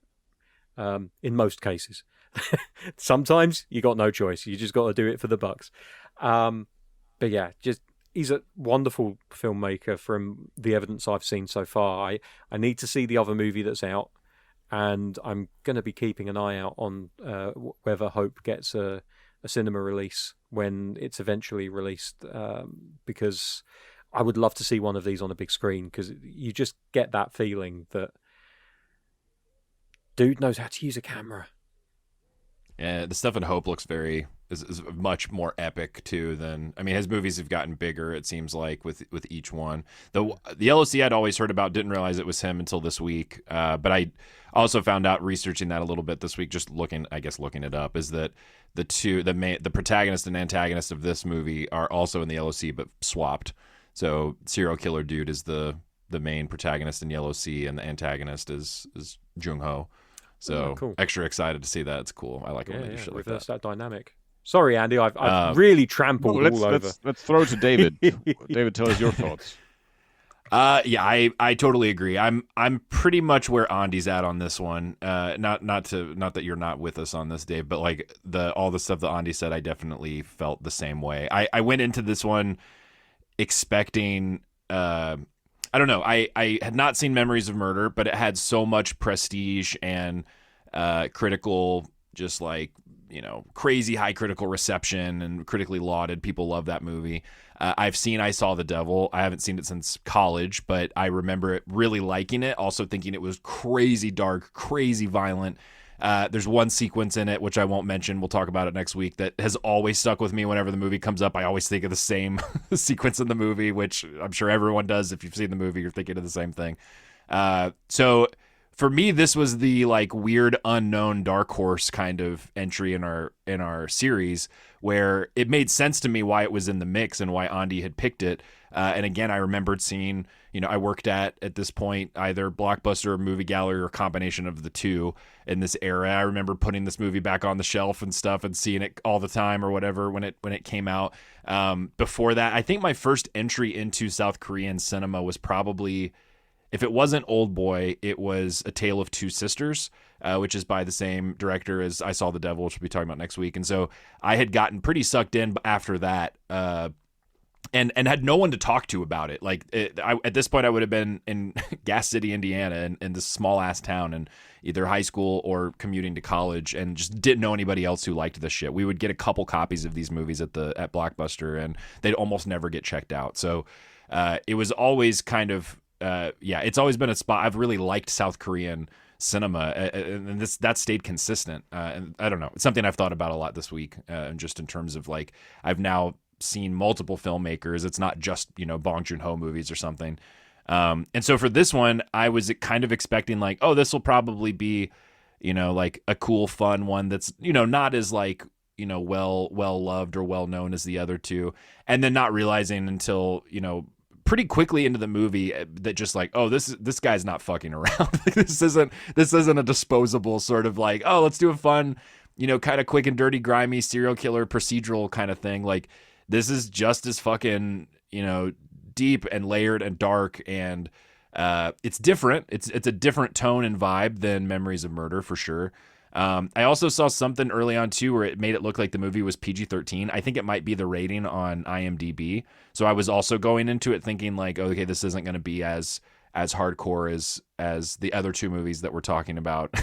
And then again, quickly realizing when you have this long ass sequence of him trying to fucking hammer and chisel this girl's head in the bath, which is so stressful and just tense and awful, realizing like, oh no, this was wrong. This movie's going to be dark as fuck. Like and not realizing exactly how dark it would eventually get.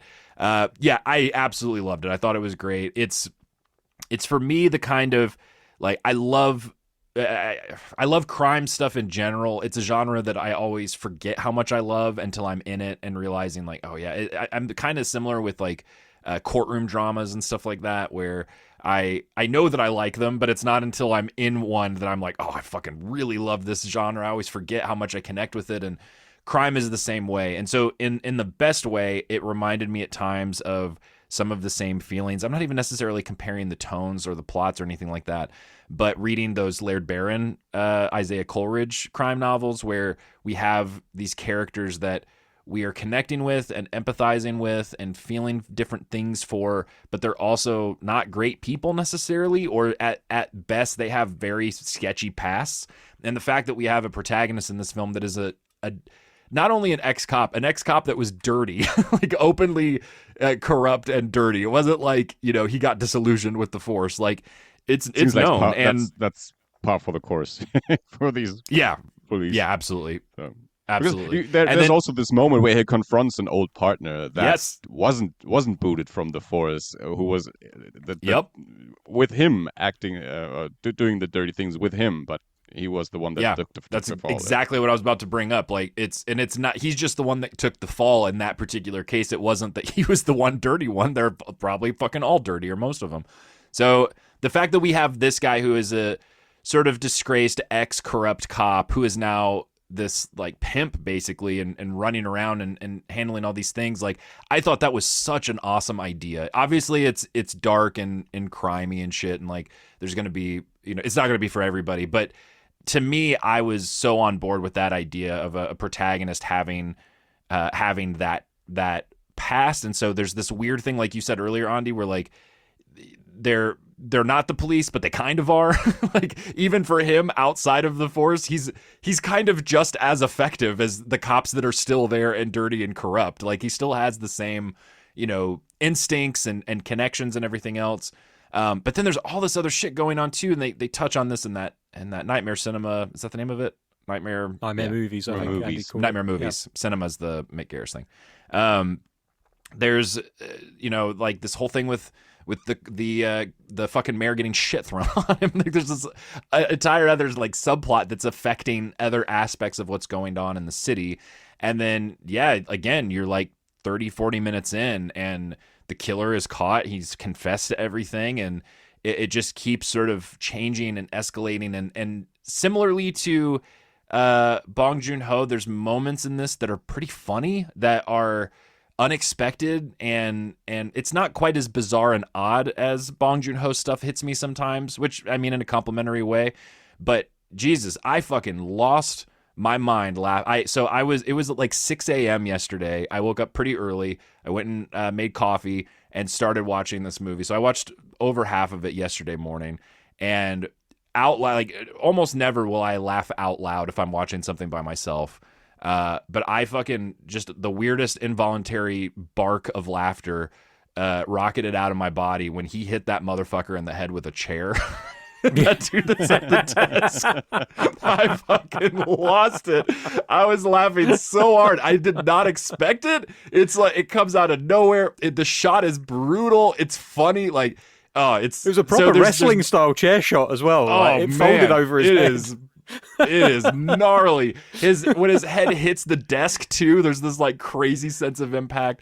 So it has moments like that. I thought all the actors were great. I loved like you guys are talking about the environment, the atmosphere. We have even like the film ends on a shot of the city. Like you're very much just in the mix, right? From the jump. I thought the opening was great. How it has him say, I forget the exact line, but at this point you don't know who he is or what's going on, and his sentence is so much more nefarious than it actually is. He says something like, "I'm gonna kill you once I find you, bitch," or "I'm gonna track you down." But he says something where, once you realize what's going on, is that he's just annoyed that one of his girls is gone. He's not actually, but then you have this smash cut to the chaser, the logo and the title and everything else. And there's a style to it right away where I was like, I don't know what this movie's about. Like, what is this? And then realizing like, oh no, he's the dude chasing, like but not the girls. Like anyway, I thought it was fantastic. It is very dark, like you guys have mentioned.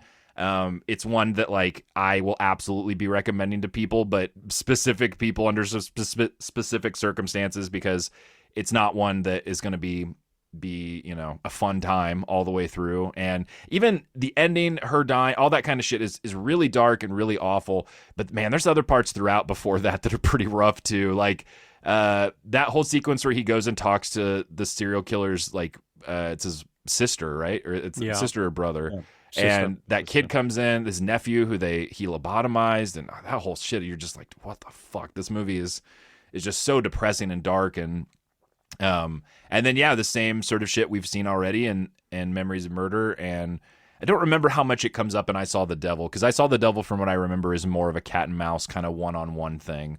But at least in last week and this week, the incompetency of the police, and that leading to all of these situations where it's like, this could have been solved right here, but somebody fucked up, or, bureaucracy, red tape got in the way and they let somebody go, whatever it is just so frustrating and infuriating. And, it makes for, like, to me, I think this is a darker, more violent thriller than most people are wanting to see.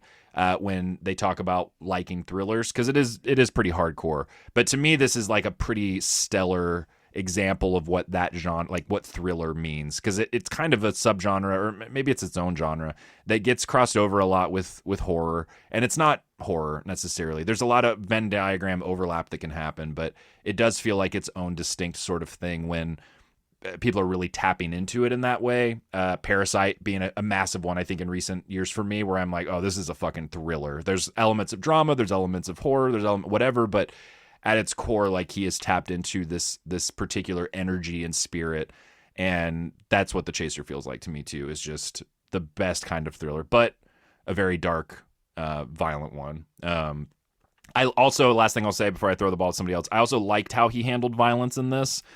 It is very violent. It is gory, but it's always kind of cut around in a way that you're never. There definitely are moments and times and shots where you're just like, okay, I know exactly what to describe it as, and or compare it to, and so much so that at the end of the movie there is a shot that has to be an homage to this other movie. I would be shocked if it's not, but it feels very much like Seven. Which is a movie we've compared a lot already, and for, it's one of the most influential movies in these genres for a reason.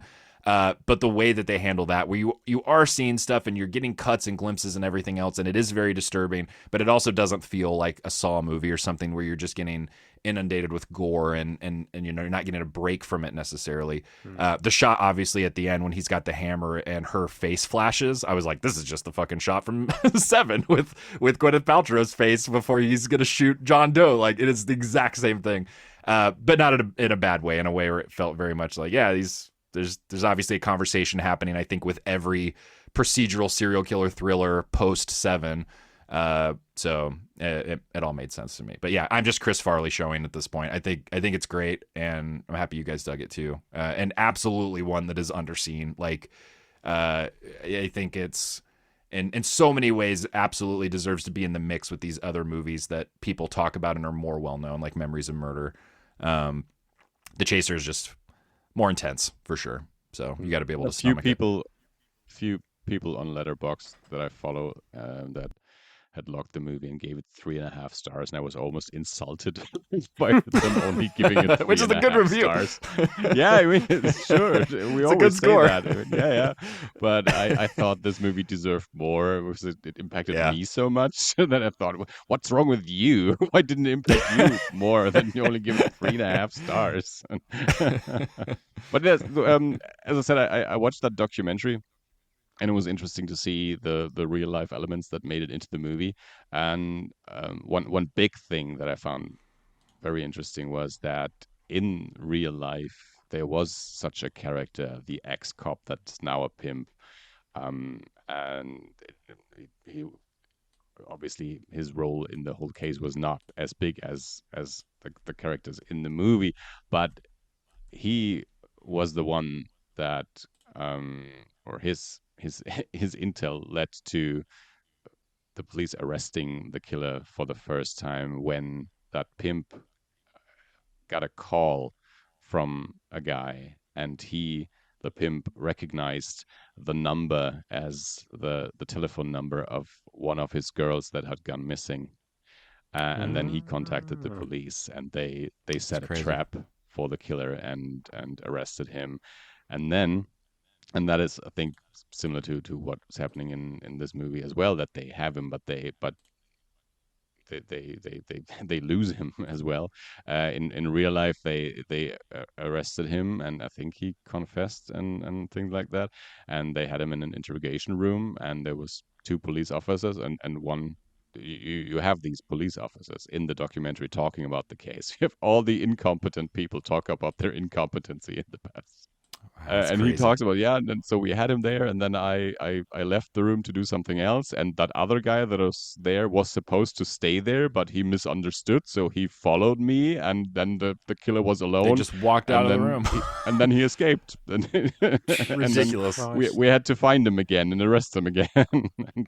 And, so in that way, it's very interesting to see all these South Koreans that used to be police or district attorney and things like that talk about the weird shit that they did back then in that case. So because when they lost him, he escaped. They knew, okay, this is a big mistake on our side. This could lead to them dissolving our unit. So one of the guys went to the district attorney and said, I need your signature. You need to sign this form that says that we wanted to release the guy anyway on some minor charge, because if we don't have that, if they realize that we just lost him, they might dissolve our unit. And that attorney gave him that signature. Oh, dear.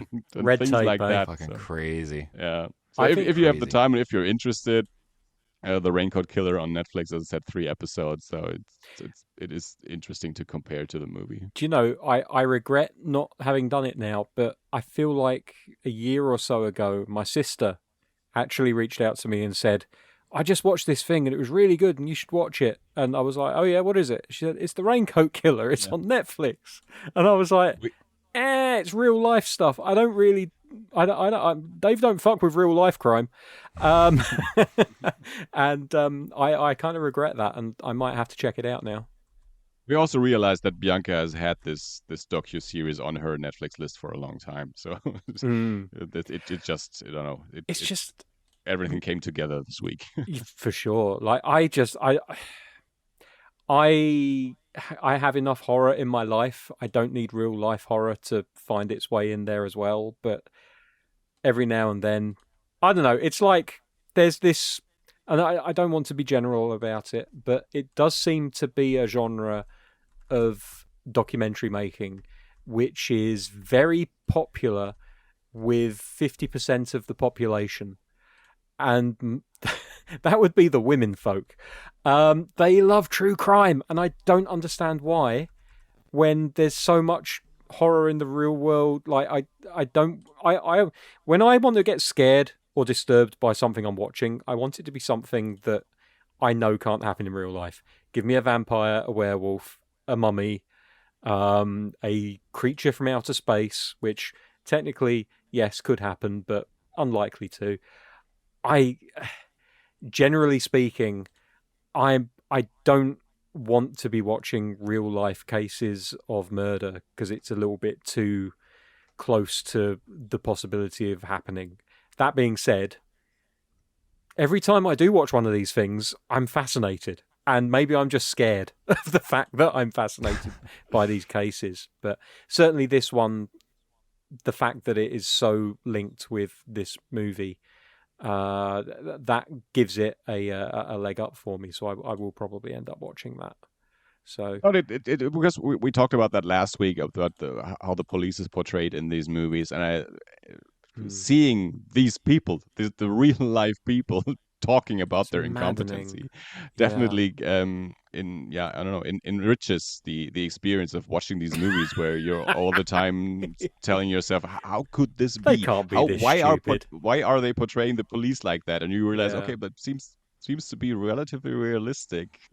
There was something in the Nightmare movies, kind of breakdown of the movie, which I agreed with on first instinct, but then thought about it a little bit more, and I was like, I don't know, actually. It talks about when the female police officer follows the suspect from the police station and tails him, staying within like 100 yards of him pretty much throughout until he goes into the shop, and then she just stays outside. And that, it was infuriating at the time because we knew that there was someone nearby that could have done something to help. But on the other hand, I've watched enough TV and movies about cops to know that you don't want to just walk into the shop where the suspect is, because that's the easiest way of being made, right? You want to stand outside. She could have stood in a much better place so that she could see into the shop. But part of me was like, do you know what? Of all of the things that they did wrong in this case, I feel like that was one of the least bad ones, even though she's literally right on top of a murder and could have done something about it. I feel like procedurally, she may have actually been doing the right thing, which is maddening because there were so many chances for this not to happen. As again, he mentions in that video, like, you know, she, the prostitute could not have gone to work and could have stayed home ill. She could have maybe dropped that message before she went into the place. He could not have sent her in the first place. The police could have not released the dude who had already murdered multiple people. Like, I'm sure, yeah, you haven't got a warrant, but if you literally go to anyone in charge and say, here's a confession, they're probably going to say, okay, you can hold them a bit longer. It all feels like that's what makes it so tragic, is that there were so many opportunities to intercept and stop these things from happening, and none of them were taken. Just so annoying and upsetting, and yeah. And also just so the good. amount of things on the way too that, like, we're just so close to having her be safe or having her be stopped. Like, she's sick and she, you know, he makes her go into work and puts pressure on her there, and like, yeah, it's tough.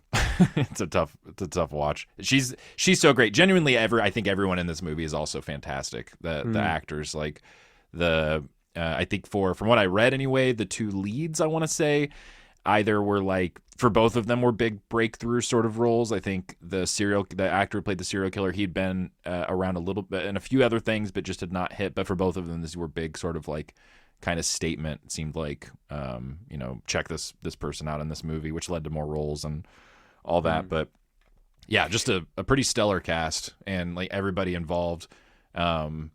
like even if it's a smaller role as like, you know, a cop at the station or interrogator, whatever, I felt like it all felt, I never felt pulled out at all. It felt very immersive. No.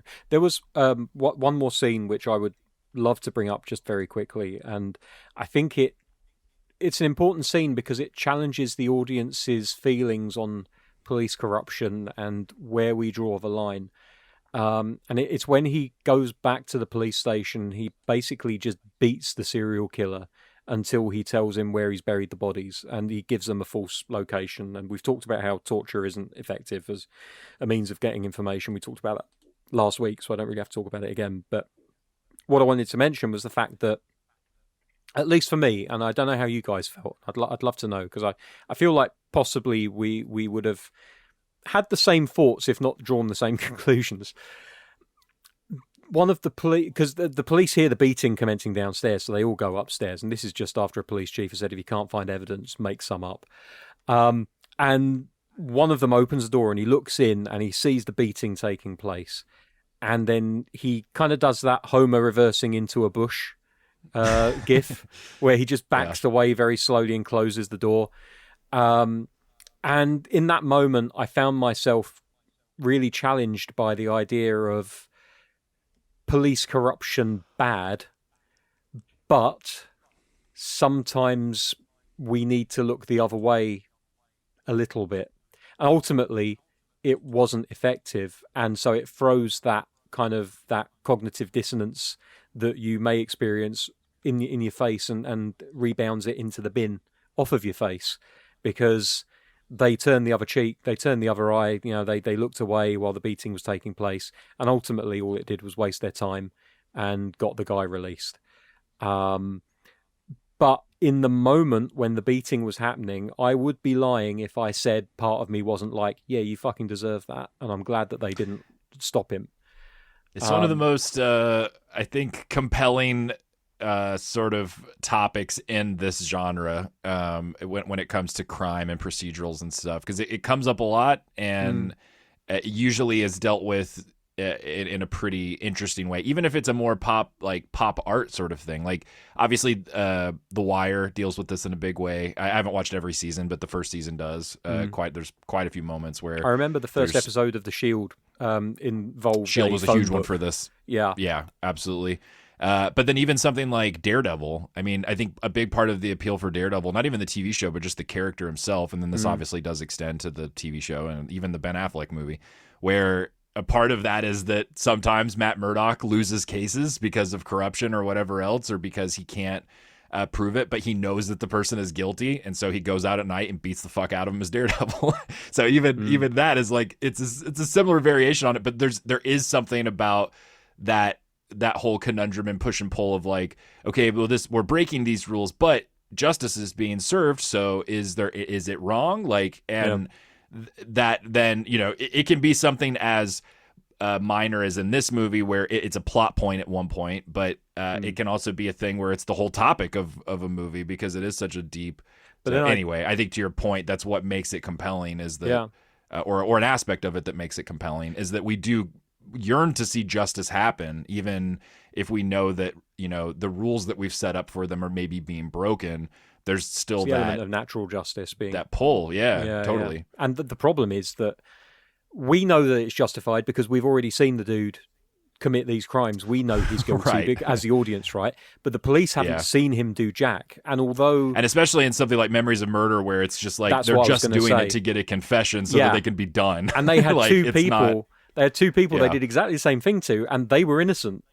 And so, like, you know, we know he's guilty because we've literally seen him do it. We're in a privileged position as the audience where we are essentially the moral arbiters of everything that happens in this movie, and we can decide, well, this is okay and this isn't.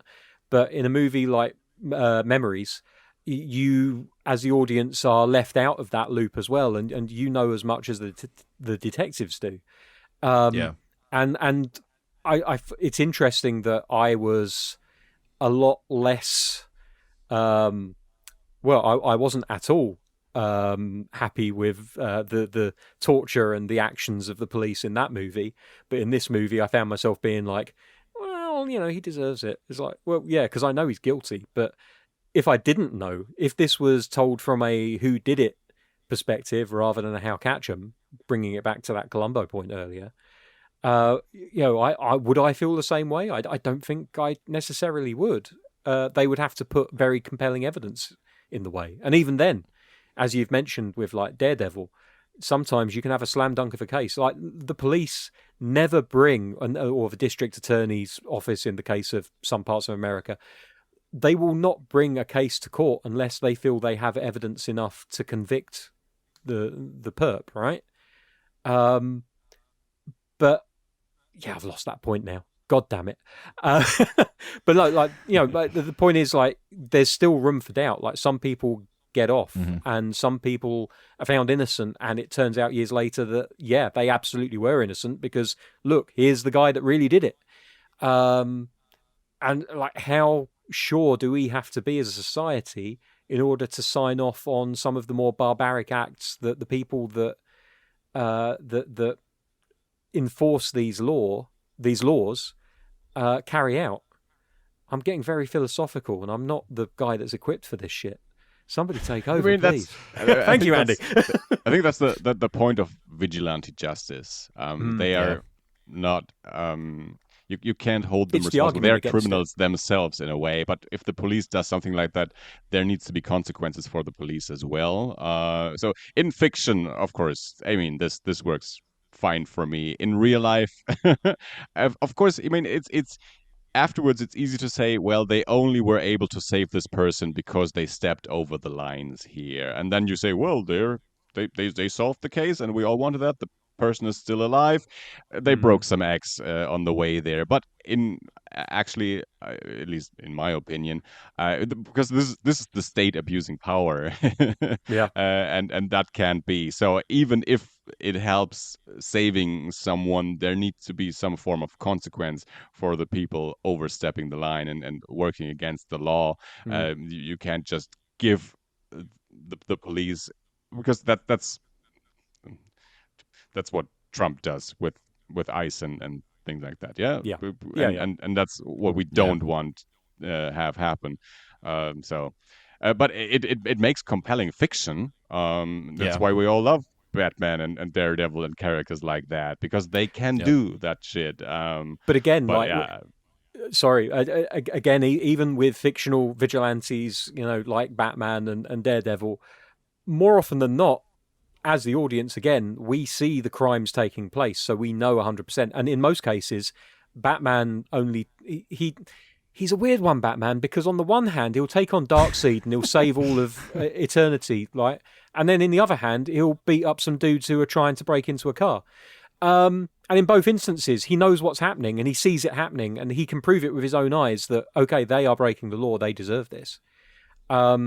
Whereas, again, like in a majority of cases where the police overstep the mark, they have absolutely no fucking clue if a law is being broken or not.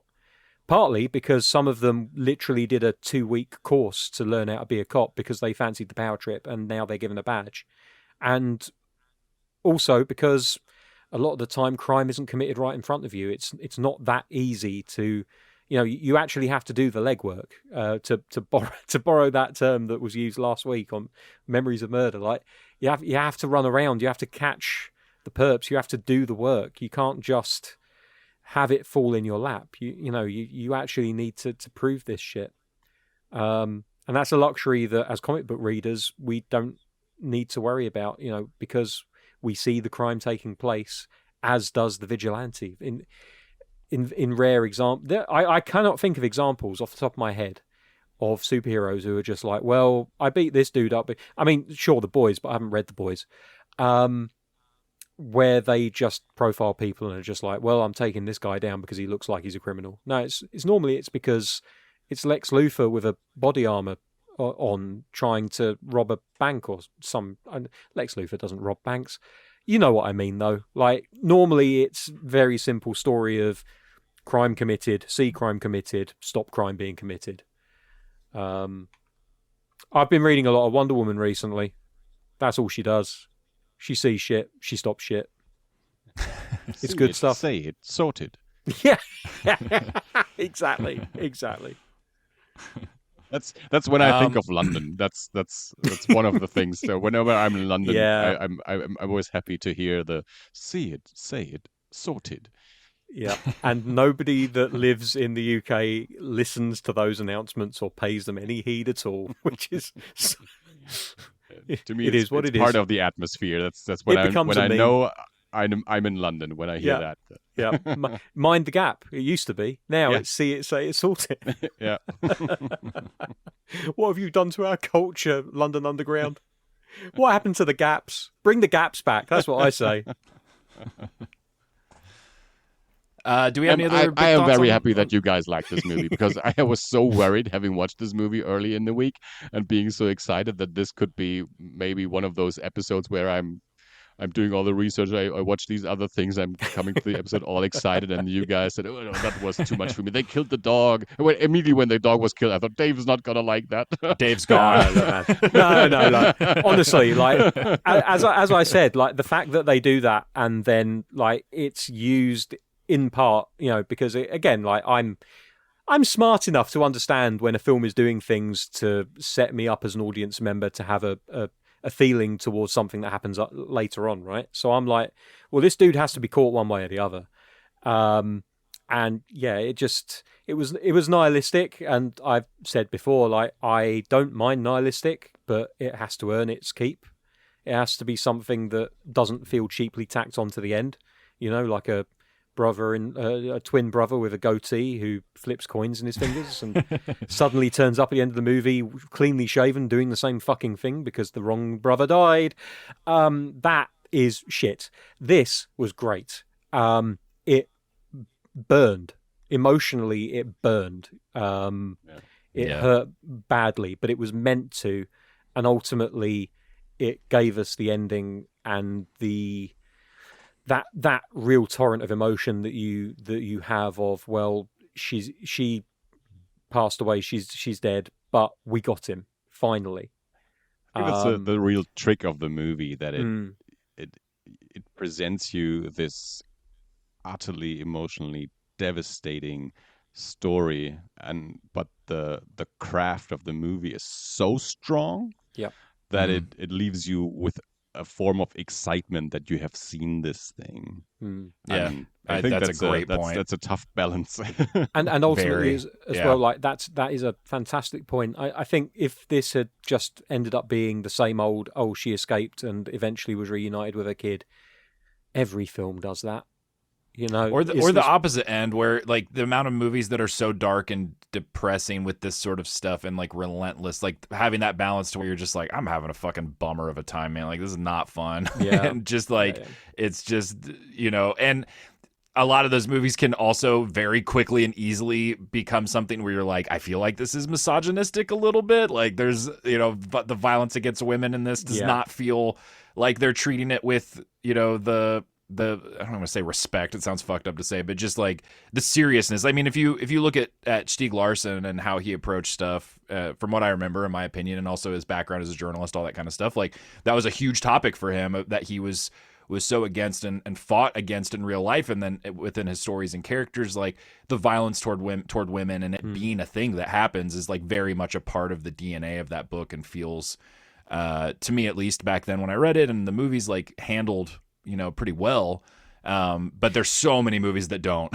where you're just watching it just being like, oh fuck that, like this is not, I don't know what the intentions were here or whatever else. And the fact that he's able to deal with those things in this, and like Andi said, make it not fun's the wrong word, but an engaging thriller that you're into, is that's definitely the word I was struggling for. A magic trick at the beginning. It's the fact that like just because a film that deals with a topic which is misogynistic, because ultimately if we look at the character of the serial killer, he is a rampant misogynist who kills women partly because he can't get it up, right? Like, and it's obviously the women's fault. It's specifically, I think it's painted as it's this one prostitute's fault who he asked to marry him and she said no and got weirded out, and then he started being a real freak and she just cut him off completely.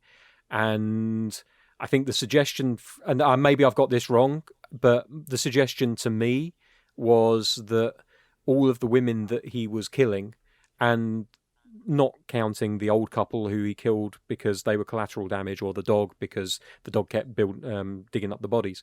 But the prostitutes that he was killing were serving as a substitute for the one woman that he really wanted to kill, which was the girl that got freaked out by him and then left the industry. And that was my take on it, at least. So he in himself is a misogynist, but the way the movie handles it, and I think is what you're saying, David. The movie never feels misogynistic, even though characters within it do have that kind of coding. It doesn't. I mean, it's one of those things too that's different for everybody. So like, there's going to definitely be some people I think that could watch this and be like, "This is, this is not it for me. I don't like the way they're handled." Like, there's an element that's going to be subjective. Absolutely. I'm obviously not a woman, like none of us are. So like, there's part of it too that is a little bit removed. But yeah, to me, it didn't feel. It felt very dark and very sad, but because it should be. It didn't feel like it was glorifying or sensationalizing, or that's maybe not the right word, because it's kind of based on real shit, but it's not, having a fun gore fest out of it. Like it's like you said, like it fucking burns. Like it's a fucked up, dark, rough watch at times, but it's obviously, I think, supposed to be. I also really like where the movie ends, how it ends with that feeling. One of you alluded to this a little bit ago, touched on it. Just like they've quote unquote won, in the sense that they have him for now. Fucking who knows? Maybe the next night they'll lose him again. But they've got him. But also like he's like they've lost. Like this, she was killed, and having him sit there in the hospital with the daughter, it immediately made my mind start to wonder, like, what's next for him? What's next? Like, does he now take care of her? Like, does he feel like, obviously he's got to feel some amount of responsibility. Like he pushed the mom to go in and like did not save her. And now this kid doesn't have a guardian. And just is a not a crazy place to leave the movie, because it definitely feels right, but it's just such a mixture of, complex shit. And I had some very, very similar questions. And one other that popped into my head was, like, assuming that this goes the way that the fairy tale ending, bearing in mind she's been orphaned, for fuck's sake, like the kind of like the ultimate ending is he adopts her and raises her. But then you've got the other question, which is he draws his living from being a pimp. Which, look, sex work is work, right? At the end of the day, like, if people make their money by selling sex, then that is entirely up to them. And I'm sure that there are people out there who organize in the way that a pimp would, but do not abuse their position. I don't think that is what he is. So either he's going to have to change a lot about the way that he does his business, or he's going to have to get out of that business completely. Because even though you see in the beginning of the movie, he quote unquote looks after his girls by extorting the dude that beat up that woman in the hotel room, you still feel slimy about it. It doesn't feel nice. It doesn't feel right. Yeah, like. So are you going to have a guy like that bringing up a kid? I wouldn't think so. And so there's a lot of questions that we can't even answer. Like, is it even possible in the state of South Korea that he could become her guardian or not? Right. Does she immediately enter the system? Is there someone else in the family that we just have not seen in the movie? Right. How does adoption work? And then the legality of his work, again, would they even give him a kid, even if it was a possibility that he adopted her, but just on the fact that he what he does for work and what he did in that case and everything. So of course the mind immediately goes to, well, maybe these two now have a future in common in a way. But then also, of course, from the kid's perspective, that's still the guy that made her her mother go to work, and she knows that. She confronts him with that fact because she heard him on the telephone make her Yeah. sick mother go to work, and now she's dead. I don't think at the end of the movie the kid knows yet that the woman's dead. I Um, feel like I think she's unconscious, right? For yeah, yeah.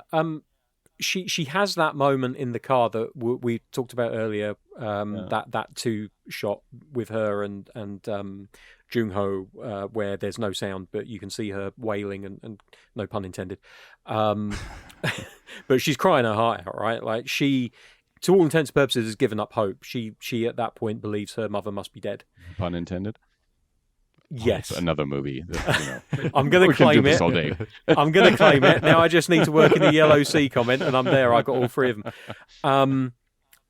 But yeah, so she's already given up that hope. So ultimately, like, if and when she regains consciousness, I don't know if it's a conversation where it's like, well, we didn't know that your mum was dead, but now she is. Or whether it's just kind of like, well, she already assumes she's dead, so let's just carry on and, not necessarily tell her how it happened, but certainly, like, if she says, well, my mother's dead, then, well, she's already gone through it once. You don't need to give her the hope and then take her back down. Like, it's a difficult one. Like, I'm not a child psychologist. I'm many things, but I am not a child psychologist. I just play one on the radio. I had a question about that too. I know we're wrapping it up, but when did they show her what happened to her, or did that like the little girl? Okay, I feel like that's a scene on the cutting room floor somewhere. Because it looked like maybe she got actually was a weird hit jump by a car, from her running away, and then he finds her unconscious. There was stuff on the floor, but I didn't get a close enough look as to what it was. Like plates. That's why I wondered something? if she got smacked by a car or something. Yeah, but it's a weird one. But yeah, like she goes off. Just make sure I didn't miss something. Follows her imaginary mother, and then the next thing you know, he's found her collapsed on the street, surrounded by stuff, and a graze on her head. So could be hit by a car, could have fallen off a wall. Maybe she was trying to climb over a wall. I don't know. Like again, it feels to me like there is a scene that didn't make the cut that explains how that happened. But I don't know. The guy's not afraid of making long movies, and it wouldn't have been a very long scene. So I really don't know. It's an interesting one to kind of... maybe I need to go back and watch it and see what I can pick up from the environmental storytelling as to what happened. Absolutely. Okay, cool. I think we're about wrapped up. Let's do some double feature picks if you guys are good with that. Andi, what you got this week? So, I picked the movie Limbo by Soi Chang. Soi Chang, Hong Kong director who made, maybe David, you remember Twilight of the Warriors Walled In and the Monkey King movies. We had a conversation about that 2 years ago. I have a screenshot of our conversation when I told you about Limbo, because I talked about Limbo on Eerie as well when I watched it, but you weren't on that episode, so I told you about it, and you asked, should I watch that too? And I said, it's a bleak serial killer thriller in black and white. You decide. And yeah, it's another very bleak movie. It's also about a serial killer. It doesn't bear too many resemblances with the Chaser, but not from the case perspective, but the bleakness, the serial killer element, and I also found it quite nice that last week I picked a black and white movie, but that movie was old and in black and white, and then this week I'm having another black and white movie, but new, and it's a choice that the movie is in black and white. And Soi Chang, when I watched Twilight of the Warriors, that was another case where I got so excited about that movie maker that I needed to go and watch more of his work, and then watch Limbo. And really liked that one as well. So yeah, Limbo 2021 from Soi Chang. That's my double feature pick. Nice. Dave, what you got? I didn't have to look very far, to be honest, because I felt last week's film, Memories of a Murder, was ideal for this.